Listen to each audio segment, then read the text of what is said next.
Muy buenos días, familia. Dios me los bendiga a todos. Y bueno, damos las gracias, la gloria y la honra a Papá Dios porque un día estamos aquí más delante de Él, pudiéndolo adorar, alabar, dándole todo lo que Él se merece por tantas cosas que Él nos ha dado a nosotros, ¿verdad? Bueno, vamos a continuar nuestro estudio y continuamos en el primer libro de Reyes. Abrimos todas nuestras Biblias en el primer libro de Reyes, capítulo 4.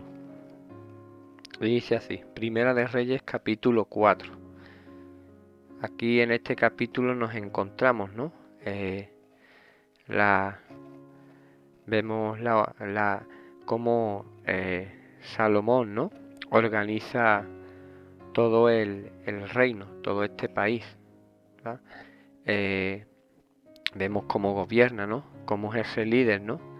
Que gobierna, que lidera ese reino con sabiduría, con mucha organización. Y eso es lo que Dios espera de todos nosotros, ¿no? Que podamos ser buenos líderes, ¿no? Es lo que Dios espera de todos nosotros, que podamos ser ese líder que Dios espera de todos nosotros. Dice en los primeros 6 versículos, leemos los primeros 6 versículos de este capítulo 4. Dice así, del 1 al 6, dicen, reinó pues el rey Salomón sobre todo Israel. Y estos fueron los jefes que tuvo Azarías, hijo del sacerdote Sadoc, Elioref y Ahías, hijos de Sisa, secretarios, Josafat, hijo de Ahilud, canciller, Benaía, hijo de Joiada, sobre el ejército, Sadoc y Abiatar, los sacerdotes, Azarías, hijo de Natán, sobre los gobernadores, Zabud, hijo de Natán, ministro principal y amigo del rey, Aisar, mayordomo, y Adonirán, hijo de Abdad, sobre el tributo. Aquí vemos, ¿no? Cómo nos habla de estos oficiales, ¿no? De Salomón, ¿no? Dice que el versículo que Salomón, rey sobre todo Israel, ¿no? Aquí vemos en este capítulo cómo nos describe, ¿no? Que en el capítulo anterior, ¿no? Cómo Salomón pedía sabiduría, ¿no? Y aquí vemos, ¿no? En este capítulo vamos a ver esa prosperidad, ¿no? De Salomón frente a todo Israel, ¿no? Frente a todo Israel, ¿no?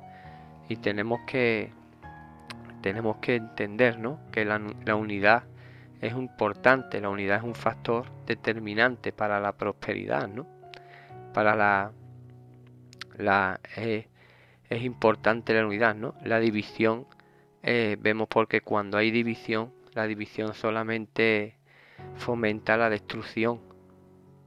Y es muy importante, ¿no? Que haya mucha unidad entre todos, ¿no? Y dentro de la iglesia es importante, ¿no? De que tanta gente que somos, es importante que haya una unidad para haber prosperidad y no haber división. Dice que estos fueron los príncipes, ¿no? Los príncipes que tuvo. Dice que estos fueron los príncipes. Ellos vemos a Banaya, hijo de Joiada, era sobre el ejército, ¿no? Dice que era quien sustituyó a Joab en el ejército. Sadoc y Abiatar eran sacerdotes. Bueno, aunque solo este primero fungía como sacerdote. Después el segundo fue desterrado. Entonces vemos que es interesante notar, ¿no?, que los sacerdotes eran parte de los funcionarios principales, ¿no? Como David, ¿no? Su padre también lo hacía. Dice que también el principal oficial era amigo del rey. El principal oficial era amigo del rey. Dice aquí en el versículo 5, nos habla de que Natán, amigo del rey, vemos aquí que este tenía que ser, para ser un principal oficial amigo del rey, vemos que era alguien que tenía que ser de mucha confianza para Salomón. Y es natural, ¿no?, que diera este lugar de honor al hijo de alguien que estuvo muy cerca de su padre, ¿no?, durante todo su reinado. Y como hijo de un profeta, vemos que debería de haber tenido, ¿no?, un gran temor a Dios. Entonces vemos que es importante, ¿no?, que es importante el tener. Vemos que Salomón se tuvo que rodear de gente importante, gente de confianza, pero personas fieles también. Y no solamente gente de confianza y fieles, sino vemos que tienen que ser gente temerosa de Dios, gente que sean temerosas de Dios. Aquí aprendemos, ¿no?, que vemos cómo Salomón empieza a organizar con esa sabiduría que Dios le dio, y es importante, ¿no? Es importante eso, ¿no? La unidad, es importante la unidad para gobernar bien, para que no haya divisiones. Es importante, ¿no?, que gente que sean temerosas de Dios, ¿no? Y Salomón se tuvo que rodear de esa gente, ¿no?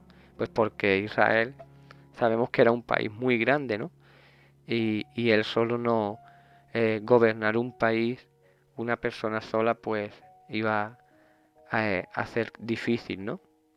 Pero dice el versículo 7 al 19, dice que tenía Salomón 12 gobernadores sobre todo Israel, los cuales mantenían al rey y a su casa.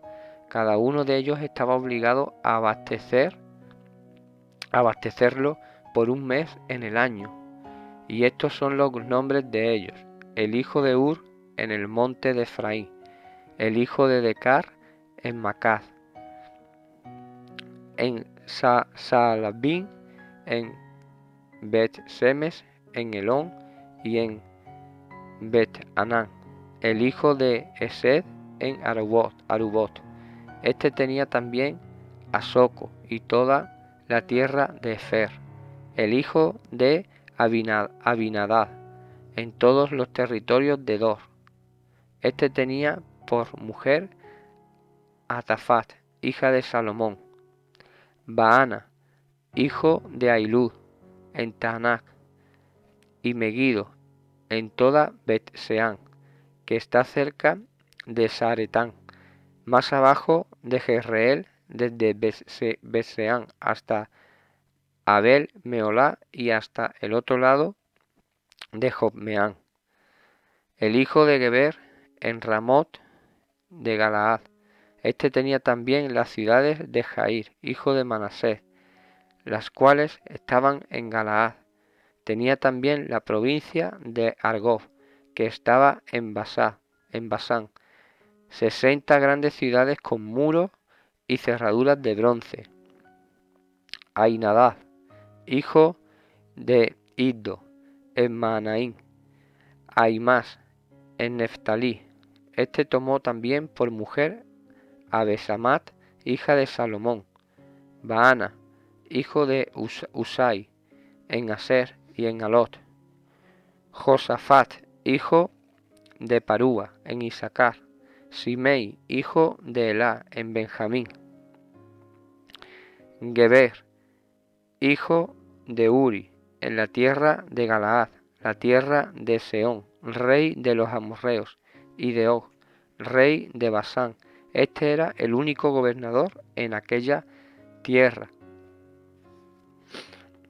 Aquí vemos como Salomón, ¿no? Dice que tenía Salomón 12 gobernadores sobre todo Israel, como he dicho antes, ¿no? Vemos que esa labor, ningún gran hombre, ¿no? Hace la labor solo, ¿no? Tenía a estos gobernadores, ¿no? Salomón supo rodearse de gente capaz de hacer la labor. La, la, Se rodeó de gente capacitada, ¿no? Y decían que cada uno estaban obligados a abastecer por un mes en el año. Dice el versículo 7 que cada uno de ellos estaba obligado a abastecerlo por un mes en el año, ¿no? Vemos como todos cooperaban para la mantención del reino. Cada mes del año uno de ellos se encargaba de proveer para el reino. No es que se tratara solamente de dinero, ¿no? Pero sí de sus productos de la tierra, ¿no? De lo que ellos cultivaban. Entonces vemos que con la sabiduría, ¿no? Que Salomón Dios dio a Salomón, logró tener una gran organización. Se logró apreciar que el gobierno de Salomón no fue opresivo. Vemos que Dios supo darle mucha sabiduría, gracia delante de su pueblo. Y vamos viendo la prosperidad de Salomón. Dice el versículo 20 y 21, dice que Judá e Israel eran muchos, como la arena que está junto al mar, en multitud, comiendo, bebiendo y alegrándose. Y Salomón señoreaba sobre todos los reinos desde el Éufrates hasta la tierra de los filisteos y el límite con Egipto, y traían presentes y sirvieron a Salomón todos los días que vivió. Y es aquí el versículo 20 y 21, ¿no? Que vemos que eran muchos, Judá e Israel eran muchos, ¿no? Y es muy difícil gobernar una gran cantidad de gente. Dice que todos comían, todos bebían y se alegraban. Es casi imposible tener a tanta gente abastecida y contenta. Solo un hombre, aprendemos que aquí solo un hombre que guiado por Dios puede llegar a gobernar como lo hizo Salomón. Y Salomón dice que señoreaba sobre todos los reinos. Este señorío no lo ganó Salomón, sino que fue heredado. Salomón no era un guerrero como David, como su padre, ¿no? Pero fue que vemos que fue quien peleó las batallas, ¿no? Vemos ahora, ¿no? Para que ahora tuvieran paz. Vemos como David su padre sí fue un guerrero y peleó. Y vemos ahora cómo el pueblo vivía en paz, ¿no? Un pueblo que vivía en armonía. Y Salomón era el que reinaba. Y vemos, ¿no? Que esa herencia, ¿no? Que ahora vemos esa paz, ¿no? Ese pueblo tenía esa paz y es la mejor herencia que se le pudo dejar, ¿no? A su hijo, ¿no? Y a Salomón, ¿no? Y vemos que la mejor herencia que nosotros también le podemos dejar a nuestros hijos es la paz, ¿no? Esa paz con Dios, ¿no? Y muchas veces nos hacemos esa pregunta, ¿no? Si nosotros, ¿qué le estamos heredando a nuestros hijos, ¿no? Como David, ¿no? Con Salomón, que después de pelear tanto, le entregó un país, ¿no? Un reino eh, lleno de paz, de tranquilidad, ¿no? Y vemos como Salomón, ¿no? Pues él gobernaba con sabiduría. Dice el versículo 22 y 24, dice y la provisión de Salomón para cada día era de 30 coros de flor de harina, 60 coros de harina, 10 bueyes gordos, 20 bueyes de pasto y 100 ovejas. Si los ciervos, gacelas, corzos y aves gordas, porque él señoreaba en toda la región. Él señoreaba en toda la región al oeste del Éufrates, desde Tifsa hasta Gaza, sobre todos los reyes al oeste del Éufrates y tuvo paz por todos lados alrededor. Por todos lados alrededor. Dice el versículo 25, y Judá e Israel vivían seguros cada uno debajo de su parra y debajo de su higuera, desde Dan hasta Beerseba, todos los días de Salomón. Aquí vemos, ¿no? Dice que Judá e Israel vivían seguros, que Judá e Israel vivían seguros, ¿no? No era a lo mejor como en los tiempos, como hemos leído, ¿no? En libros anteriores, ¿no? Que eran tiempos más difíciles, ¿no? Como por ejemplo en Jueces, ¿no? Que a lo mejor no se podía salir ni a la calle, pero vemos que cuando el hombre de Dios reina, Dios bendice, ¿no? A la nación y les da protección y le da paz. Y dice que cada uno debajo de su parra y debajo de su higuera. Eso es una frase, ¿no? Para indicar paz y prosperidad. Y vemos que no había una desigualdad, ¿no? En el reino, una desigualdad económica. Pues cada uno tenía su parra y tenía su higuera. Todos vivían por igual. Dice el versículo 26 al 28, dice que además de esto Salomón tenía 40.000 caballos en sus caballerizas para sus carros y 12.000 jinetes. Y estos gobernadores mantenían al rey Salomón y a todos los que a la mesa del rey Salomón venían, cada uno un mes, y hacían que nada faltase. Hacían también traer cebada y paja para los caballos y para las bestias de carga, al lugar donde él estaba, cada uno conforme al turno que tenía. Dice que tenía 40.000 caballos en sus caballerizas para sus carros, una gran cantidad de caballos para, para una época de paz, dice, ¿no? Quizás podemos ver que Salomón no obedecía el mandato de Dios de no multiplicar caballos. Podemos ver que Salomón era grande, pero a lo mejor no perfecto como su padre David. Y más tarde no solo aumentaría caballos, sino también mujeres. Dios no quería, ¿no?, que se aumentaran caballos porque confiarían en ellos en lugar de Dios. Los carros de caballos eran armas, ¿no?, muy poderosas de aquella época. Y esto nos enseña que no debemos confiar en los recursos que tenemos, sino en Dios. Tantos caballos, dice, traer cebada y paja para los caballos. Dice, tantos caballos requerían una gran cantidad de porción de alimento, cada uno conforme al cargo que tenía. Cada persona tenía una responsabilidad que tenía que llevarse a cabo. Vemos que el reino de Salomón se caracterizó por la organización y la cooperación de cada persona.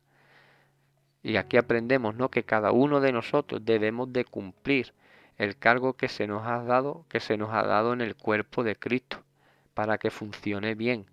Cada uno debemos de cumplir cada cargo, ¿no?, que Dios nos da en esa función que Dios nos da dentro de la iglesia. Todos debemos de cooperar, aunque tengamos los recursos que tengamos, pero sobre todo como hizo Salomón, pidiéndole sabiduría, ¿no? Y todos debemos de cooperar, debemos de cumplir en donde Dios nos ha puesto dentro de la iglesia, ¿no?, para hacer esa función, porque es muy importante que todos permanezcamos unidos, permanezcamos organizados, ¿no?, como aquí Dios nos enseña en su palabra.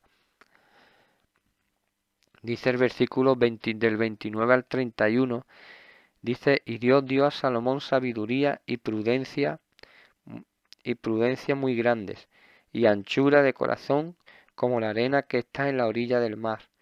Era mayor la sabiduría de Salomón que la de todos los orientales, y que toda la sabiduría de los egipcios. Aún fue más sabio que todos los hombres, más que Etán, Esraíta, y que Emán, Calcol y Darda, hijos de Maol, y fue conocido entre todas las naciones de alrededor. Aquí vemos la sabiduría de Salomón, ¿no? Sabiduría y prudencia muy grande. Dice, la sabiduría que no se usa adecuadamente puede causar mucho daño. Dios dio a Salomón prudencia para usar la sabiduría adecuadamente. Anchura de corazón, es decir, que se preocupaba por toda la gente, no pensaba solo en él. Si Dios hubiera dado solo sabiduría a Salomón, se hubiera envanecido, pero con el amor llegó a edificar. Entonces es muy importante no llenarnos solamente de conocimiento. Tenemos que ser prudentes y para poder nosotros cumplir bien nuestras funciones, ¿no?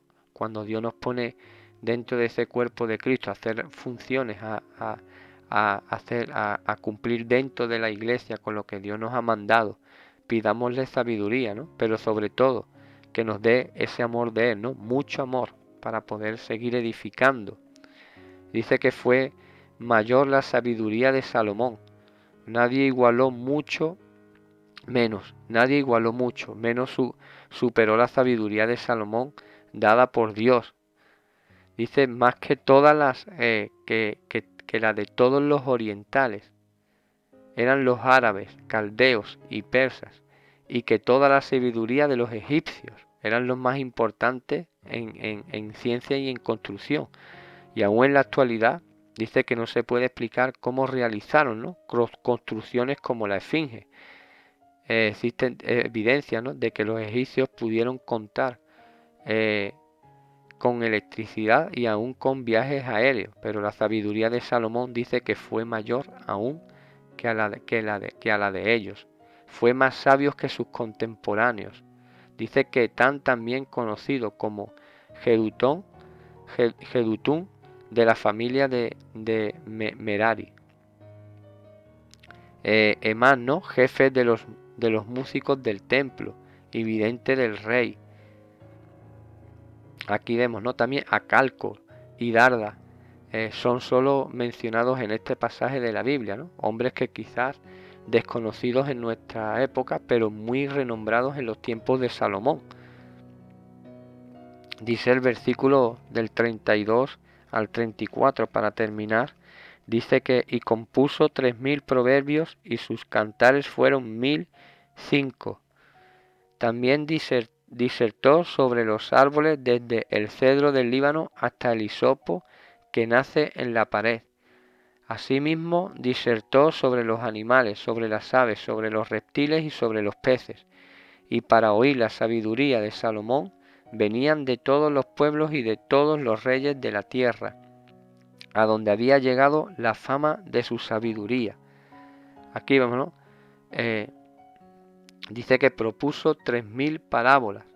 Esos eran proverbios que mostraban consejos para nuestras vidas. Y sus cantares fueron 1005. Los salmos, ¿no? Los salmos, el cantar de los cantares, que son de él. Que son de él. Y aquí vemos, ¿no? Cómo todo lo que podemos aprender y aplicar a nuestras vidas, ¿no? Pedirle a Dios mucha sabiduría, ¿no? Mucha sabiduría, mucho conocimiento, pero sobre todo que el amor de Dios, ¿no? Esté en nosotros para poder seguir edificando a otras personas. Aquí vemos cómo vemos esa sabiduría de Salomón para gobernar todo un reino entero, todo un reino entero. Y aprendamos, ¿no? Que para llegar, ¿no? A este nivel, ¿no? Tenemos que ser personas con un gran corazón, ¿no? Humillarnos, ¿no? Humillarnos bajo la mano poderosa del Señor. Humillarnos, ser unas personas honradas. Y bueno, y como dice su palabra, que en su tiempo pues Dios a cada uno nos exaltará. Pero vamos a ser esas personas, ¿no? Que sepamos estar cuando estamos en la iglesia, ¿no? Y saber gobernar, ¿no? Ser unos buenos líderes, estar todos preparados, todos en unidad trabajando todos juntos, porque es difícil, ¿no? Que solamente una persona, ¿no? Un líder tenga que llevar toda esta carga y tenemos que todos cooperar para ser todos bien organizados. Y bueno, vamos a orar, vamos a darle gracias a Papá Dios, vamos a cerrar nuestros ojos. Amado Dios, te damos gracias, Señor, en esta mañana. Yo te doy gracias, Papá de los cielos, por tu amor, por tu misericordia y por todas tus bondades. Gracias, Papá de los cielos, por tu palabra, que es enseñanza para nuestras vidas, Señor. Gracias, Papá, por este tema de hoy, Señor. Yo te alabo y te bendigo, Papá de los cielos, y te doy gracias porque tú cada día nos quieres llenar de tu palabra, de tu amor. Aquí vemos, Señor, como en la vida de Salomón, hermoso rey, tú lo hiciste prosperar, le diste sabiduría. Vemos cómo este país, este reino, Señor, prosperaba, hermoso rey. Como tú diste esa sabiduría, ese conocimiento a Salomón. Y te pedimos en el nombre de Jesús, Señor, que tú nos des esa sabiduría, papá, ese conocimiento, todo tu amor, para que cada uno de nosotros podamos cumplir nuestras funciones, Señor, para que podamos servirte con amor, hermoso Rey, para que podamos ser esos líderes, esos gobernantes, Señor, que gobiernan con amor, con paz. Gracias, Papito Dios, porque tú cada día nos vas a hacer mejores personas. Tú nos vas a llevar de lo bueno a lo mejor y de lo mejor al excelente. Tú vas a ser de nosotros esos líderes que tú esperas que seamos, Señor. Pero para eso necesitamos estar en comunión, en unidad contigo, Señor. Y te damos gracias porque cada día vas a tocar nuestros corazones. Tú vas a hacer que nosotros seamos esos líderes que tú esperas, Señor. Yo te alabo y te bendigo, Papito Dios. Y te doy gracias por la vida de cada uno, de cada integrante de esta familia en la fe, Señor. Que tú prosperes sus vidas, Señor, sus hogares. Que tú les des la suficiente sabiduría, Señor. No solamente para saber hacer las cosas dentro de la iglesia, Señor, sino también en sus casas, en sus hogares. Hermoso Rey, que tú bendigas sus vidas, que tú prosperes sus hogares, Papá de los cielos. Yo te doy gracias, Señor, en el nombre poderoso de Jesús, yo te doy gracias, Papá. Amén y amén. Bueno, familia, Dios me los bendiga y bueno, que pasen un feliz y un buen fin de semana. Dios me los bendiga.